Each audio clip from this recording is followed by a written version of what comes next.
Today, we're jumping into a really powerful idea, one that kind of forces us to rethink what we thought we knew about discrimination. We're going to look at how things like race and gender don't just exist side by side, they actually intersect in really complex ways. So let's start right here. When we talk about inequality, it's so easy to fall back on these simple categories, right? Male versus female, black versus white. But is that really the whole story? Does that capture what someone's actual life is like? The text we're diving into today argues, not even close. Okay, so to really get to the heart of this, we need to unpack a framework that came about in the late 1980s. And honestly, it completely changed the game for how we study discrimination. Right, so the concept is called intersectionality. It was developed by the incredible scholar Kimberlé Crenshaw, and its whole purpose is to get us to stop looking at racism and sexism as if they're in separate silos. Instead, it pushes us to see how they combine, how they interact, how they create something new. Crenshaw's big idea was all about what she called the complexities of compoundedness. So think of it this way. The experience of a black woman isn't just the experience of being black plus the experience of being a woman. No, it's a totally unique, compounded experience where racism and sexism crash into each other, creating a form of discrimination that is entirely its own thing. And this idea of compoundedness, it leads to a really crucial point. None of us fits into one single box. I mean, our identities are layered, right? Like the source text says, you could be a black, heterosexual, Jewish socialist lawyer or a white, gay, atheist, libertarian coal miner. We are all, as it says, multiply identified. Okay, so that's the theory. But what does this actually look like in the real world?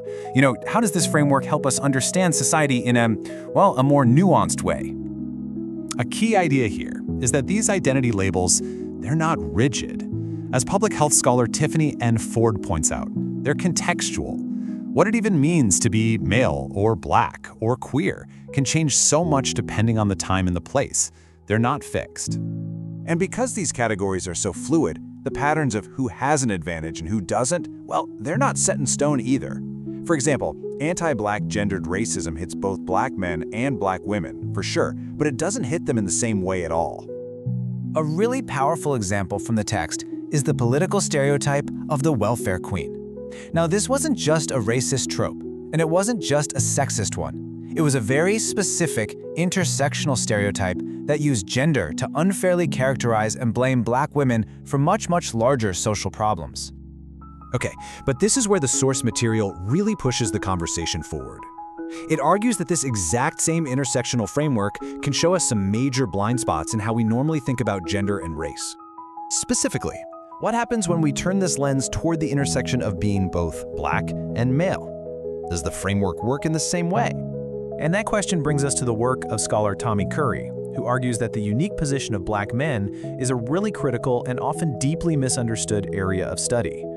Curry goes right after a very common assumption, that being male, no matter your race, automatically gives you a patriarchal advantage over women. He argues that this view just completely ignores the absolutely crushing weight of racism. And this sets up such a powerful contrast.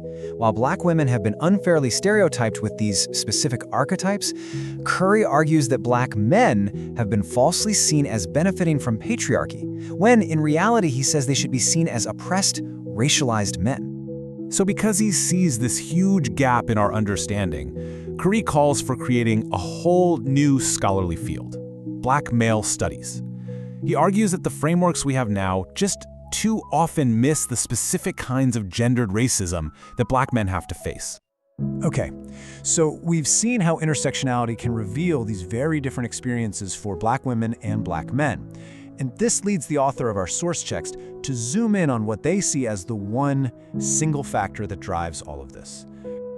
The author doesn't beat around the bush. They pose this very direct question about what the true foundation of prejudice in America really is.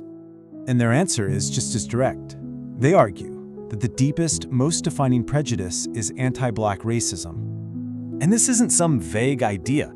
The author is very specific, saying this prejudice is aimed squarely at the group that legal scholar Cheryl Cashin calls descendants, those who are descended from the long, brutal legacy of American slavery. So the crucial point the author makes here is a really challenging one. They flat out state that lumping all non-white groups together just hides the unique and central challenge of anti-blackness, which they argue hits both black men and women with an absolutely unparalleled force. And that leaves us with this final question to chew on. If we really start to drill down into these very specific, compounded experiences, how does that fundamentally change our entire picture of what inequality even is? It's a huge question, and one that's definitely worth thinking about.